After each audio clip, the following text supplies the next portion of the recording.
देखिए आज हम लोग पढ़ेंगे परमाणु और अणु के बारे में। आखिर परमाणु होता क्या है?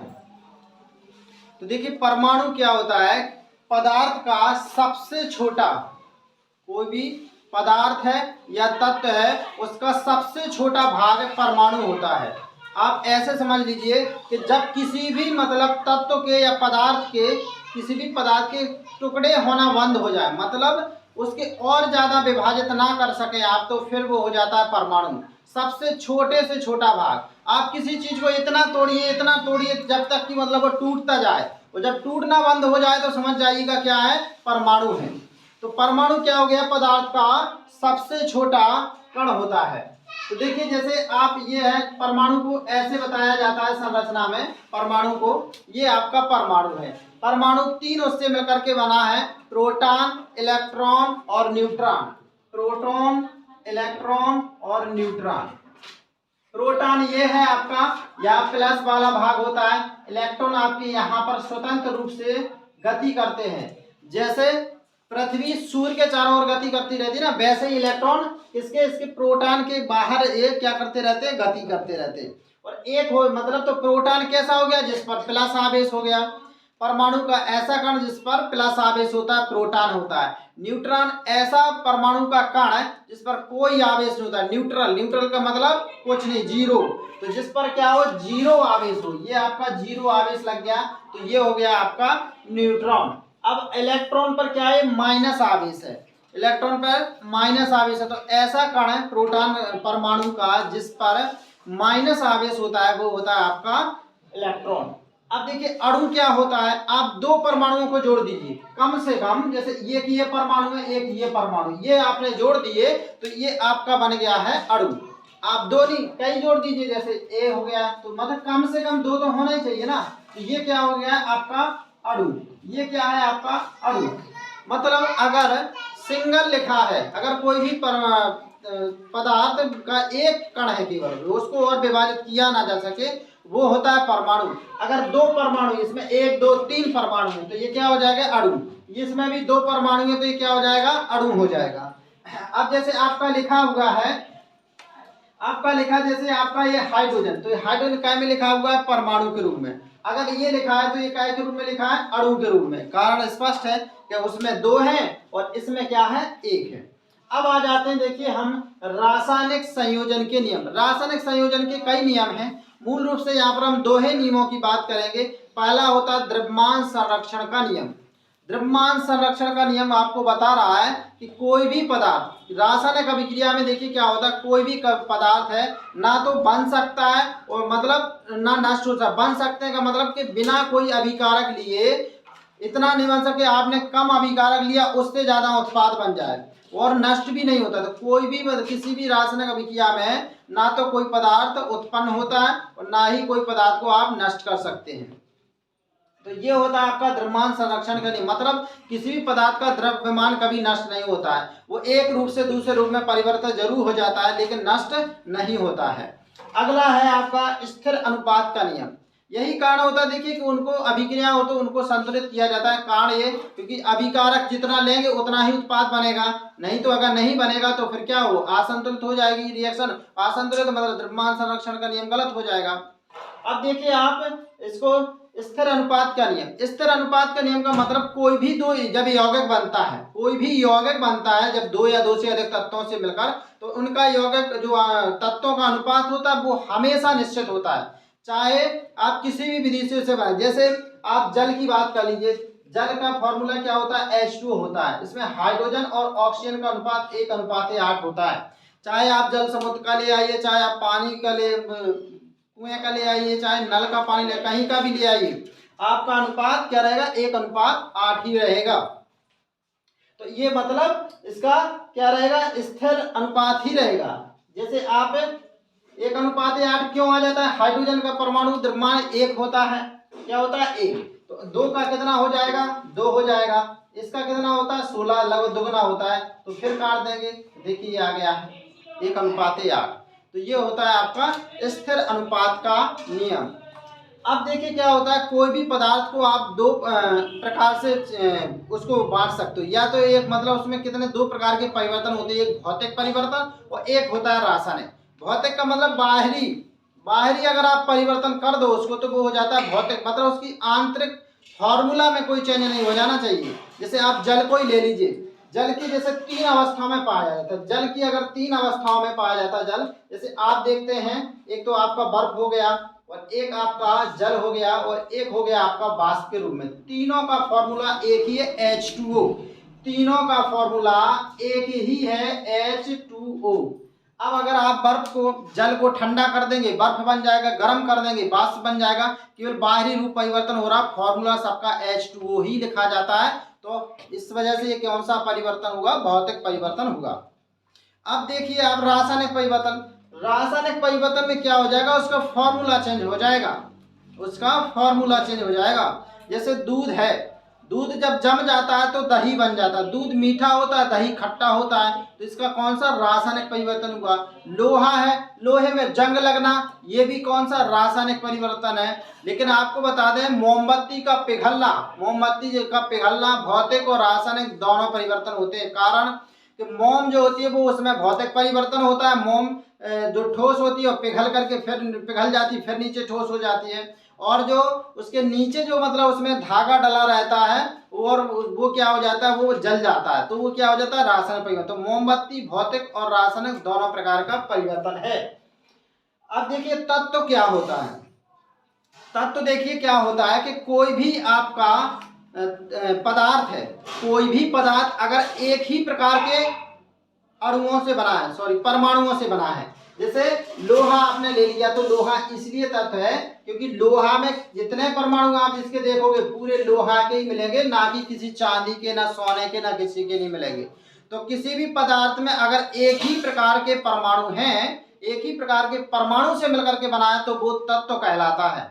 आप ऐसे भी परिभाषा को समझ सकते हैं कि कोई भी पदार्थ एक ही प्रकार के परमाणुओं से मिलकर के बना हुआ है। अथवा ऐसा भी कह सकते हैं कि कोई भी जो तत्व है उसको और सरल भाग में नहीं बांटा जा सकता है। और सरल का मतलब जैसे लोहा है, लोहा से और आप निष्कर्ष नहीं कर सकते, क्यों, क्योंकि प्योर रूप में है, वो शुद्ध रूप में है।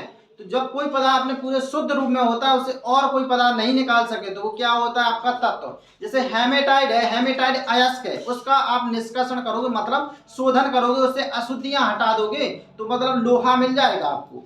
लेकिन इससे आप कितना भी शोधन करोगे लोहा लोहा ही रहेगा। इसलिए कोई भी ये आयरन क्या है, एक तत्व है, तो एक ही प्रकार के परमाणु से मिलकर के बना तत्व होता है। दूसरी बात एक और ध्यान रखें आप कि इसमें जितने परमाणु होंगे, कोई भी परमाणु उठा लीजिए, 1000 परमाणु में से आप लाखों में से कोई भी परमाणु निकाल लीजिए, उनके सभी गुणों का जो अध्ययन करिए आप, एक से ही गुण देखने को मिलेंगे आपको, कोई परिवर्तन नहीं मिलेगा, समझ रहे। इसलिए आप किसी भी एक परमाणु का अध्ययन कर लीजिए, आपको वैसे ही गुण मिलेंगे। अब बात कर लेते हैं तत्व शब्द दिया किसने, तो 1661 में रॉबर्ट बॉयल ने सबसे पहले कहा था, किसी भी इनको तत्व नाम दिया था। पदार्थ के जो एक ही प्रकार के गुण रखते थे उनको तत्व रॉबर्ट बॉयल ने 1661 में दे दिया था ना। तत्व आप सब जानते होंगे तीन प्रकार के होते हैं, धातु, अधातु, उपधातु। धातु वे होते हैं जो क्या होते हैं, अपने इलेक्ट्रॉन को दे देती हैं, धातु इलेक्ट्रॉनों को दे देती हैं। अधातु क्या होती है, इलेक्ट्रॉनों को ग्रहण कर लेती है। उपधातु वे होते हैं जिनमें धातु और अधातु दोनों के गुण पाए जाते हैं, उनको उपधातु बोला जाता है। धातुओं में जैसे आप देखते हैं लोहा देख लें, एल्यूमिनियम देख लें, सिल्वर देख लें, ये क्या आपके धातु। अधातु में देख लीजिए आप ऑक्सीजन देख लीजिए, नाइट्रोजन देख लीजिए, ये क्या है, अधातु है। उपधातु में जैसे आप देख लीजिए, उपधातु में ये वाले तत्व आते हैं, जैसे बीच वाले जो तत्व आप देखेंगे जैसे सिलिकॉन, ये क्या है आपका उपधातु है, क्योंकि ये धातु और अधातु दोनों के गुण प्रदर्शित करते हैं, तो ये क्या है, वो है। जैसे आप देखें बोरान, ये क्या है, आपके दोनों के गुण प्रदर्शित करते हैं ये। अब देखिए अगला है डाल्टन। देखिए डाल्टन की अगर बात करें तो जॉन डाल्टन ने एक नियम दिया था, परमाणु एक सिद्धांत दिया है, जॉन डाल्टन का परमाणु सिद्धांत। ये सिद्धांत बहुत ही महत्वपूर्ण है। इस सिद्धांत में उन्होंने कहा था कि कोई भी तत्व का सबसे जो छोटा कण होता है वो परमाणु होता है। कोई भी तत्व का सबसे छोटा कण परमाणु होता है। दूसरा उन्होंने कहा था कि परमाणुओं को आपस में मिला दीजिए तो अणु बन जाता है। तीसरी बात उन्होंने ये बोली थी कि किसी भी पदार्थ के, किसी भी तत्व के सभी परमाणु गुणों में समान होते हैं, लेकिन दूसरे तत्व के परमाणु से उसके गुण हमेशा अलग होते हैं। एक ही तत्व के सभी परमाणु के गुण तो एक से होंगे, लेकिन दूसरे के तत्व से कैसे होंगे, थोड़े अलग होंगे। और विभिन्न जो परमाणु होते हैं वो जब अणु बनाते हैं ना तो एक निश्चित अनुपात में मिलकर ही बनाते हैं, ऐसे नहीं कि किसी भी जुड़ जाए वो बना दे, समझ रहे। तो जब वो निश्चित उसमें ही जुड़ते तभी जा करके अणु बनाते। तो ये कुछ बात की थी डाल्टन ने अपने सिद्धांत में। अब आ जाइए परमाणु त्रिज्या पर। जैसे हम आपको बता दें त्रिज्या का मतलब क्या होता है, व्यास का आधा। ये अगर ये परमाणु है, ये क्या हो गया, व्यास हो गया। ये इसका क्या है, नाभिक है इलेक्ट्रॉन का। तो यहाँ नाभिक से आप बाहरी कोश की दूरी के बीच, ये परमाणु का ये क्या है, नाभिक है। और इस नाभिक से ये क्या है, बाहरी कोश। तो परमाणु के नाभिक से बाहरी कोश के बीच की दूरी क्या होती है, आपकी परमाणु त्रिज्या होती है। अब देखिए अब क्या है, परमाणु द्रव्यमान। तो देखिए परमाणु द्रव्यमान के क्या होता है कि कोई भी पदार्थ होता है वो उसमें द्रव्य होता है, द्रव्य, द्रव नहीं, द्रव्य। द्रव्य क्या होता है, जिससे वो मिलकर के बना है, उसके अंदर जो पदार्थ है वो द्रव्य होता है। तो कोई भी तत्व कार्बन 12, कोई भी तत्व कार्बन 12, ये क्या है, इसके समस्थानिक होते हैं। कार्बन के कई समस्थानिक है, तो ये कार्बन 12 एक कार्बन 12 के परमाणु द्रव्यमान के 1/12 से कोई तत्व का परमाणु द्रव्यमान जितना अधिक है वह उस तत्व का क्या होता है, परमाणु द्रव्यमान होता है। लगभग तत्वों का परमाणु द्रव्यमान उसके परमाणु क्रमांक से लगभग दुगना माना जाता है। कितना दुगना माना जाता है। जैसे आप देख लीजिए कार्बन का परमाणु क्रमांक 6 तो परमाणु द्रव्यमान 12। आप नाइट्रोजन का देख लीजिए 7 है तो क्या हो गया, परमाणु द्रव्यमान 14 है। आप देख लीजिए क्लोरीन का कितना है, 17 है तो इसका कितना, 17 दूनी 34 तो 35.5 होता है। सोडियम का कितना है, 11 होता है परमाणु का, तो इसका कितना होता है, 23। मतलब एक कम एक ज्यादा ऐसे हो जाता है। कैल्शियम का जैसे परमाणु क्रमांक 20 है कैल्शियम का, तो इसका कितना हो जाएगा, 40 हो जाएगा ऐसे। तो कोई बड़ी बात ये है नहीं है। अब देख लीजिए आयन। तो देखिए क्या होता है, कोई भी जो यौगिक होते, कोई भी जो धातु है अधातु है, जब वो यौगिक बनाते हैं तो उन पर क्या होते हैं ना, आयन आ जाते हैं। आयन क्यों आ जाते हैं, क्या तो वो इलेक्ट्रॉन दे देते हैं या इलेक्ट्रॉन ले लेते हैं। जैसे आप देख लीजिए आपका ये NaCl बन गया, NaCl ऐसे नहीं बना हुआ है। NaCl में क्या होगा, Na ने अपना इलेक्ट्रॉन दे दिया है, Na ने अपना इलेक्ट्रॉन ये दे दिया है, किसको दे दिया है, Cl को। तो Cl ने ये ले दिया, वो बता रहा अगर किसी भी परमाणु पर प्लस है तो मतलब समझिए उसने अपना इलेक्ट्रॉन दे दिया है, प्लस दे दिया है। जिसके पास प्लस में होगा ना वही तो देगा, ऋणी वाला थोड़ी देगा। और ऋणी माने क्या होता है, जो मतलब जिसने ले लिया है। आप भी देखते होंगे ये तो ऋणी है, मतलब किसी का कर्जा ले लिया है। और मतलब धनी है, मतलब उसके पास पैसा ज्यादा है तो वो दे सकता है दूसरों को, ठीक है ना। अब देखिए अगला क्या होता है, संयोजकता। संयोजकता का मतलब क्या होता है, कोई भी आपका परमाणु है कि जो बाहरी कोश है, परमाणु का बाहरी कोश, जैसे आप सोडियम देख लीजिए, सोडियम देख लीजिए, इस सोडियम है, सोडियम का क्या है 2 8 1, परमाणु क्रमांक 11 है ना, तो 2 8 1 हो जाएगा। तो इसका बाहरी कोश क्या हो जाएगा, 1। तो कोई भी जो तत्व होता है अपने बाहरी कोश के जितने इलेक्ट्रॉनों को देता है या क्या करता है, दे देता है, वो उसकी क्या कहलाती है, ऑक्सीजन, या ग्रहण करे जितने तो वो क्या होती है, उसकी ऑक्सीकरण संख्या होती है। अगला क्या होता है, तो अब उसमें उतने ही इलेक्ट्रॉन वो दे सकता है, जितने उसके एक्स्ट्रा इलेक्ट्रॉन है उतने ही कोई दे सकता है, तो वो इलेक्ट्रॉन उसके संयोजी इलेक्ट्रॉन कहलाते हैं, या वो संयोजकता। सोडियम के पास 1 एक्स्ट्रा है तो सोडियम की संयोजकता 1 हो जाएगी। अब देख लीजिए आप द्विअंगी, संयोजकता हो गया द्विअंगी। द्विअंगी का मतलब क्या होता है, कोई भी यौगिक है 2 या 2 से अधिक पदार्थों से मिलकर के बना, अधिक तत्वों के परमाणु से मिलकर बना है। जैसे आप HCl देख लीजिए, HCl किससे बना है, H से और Cl को। H के पास 1 इलेक्ट्रॉन है एक्स्ट्रा और Cl के पास 1 कम है, तो ये इस तरह से क्रिया करके ये क्या बना लिया, HCl। एक अब देखिए क्या हो ना, अगर 1 इलेक्ट्रॉन है तो 1 वाले से ही जुड़ता है, इसलिए HCl का निर्माण होता है, HCl2 का निर्माण कभी नहीं हो सकता है। कारण क्या होता है, इसके पास 1 एक्स्ट्रा है और Cl के पास 1 कमी है। अब यहाँ पर 2 हो गए Cl, तो फिर 2 तो वो नहीं जोड़ सकता, इस वजह से 1 ही जोड़ सकता। तो इस तरह से आपका ये टॉपिक पूरा कंप्लीट होता है।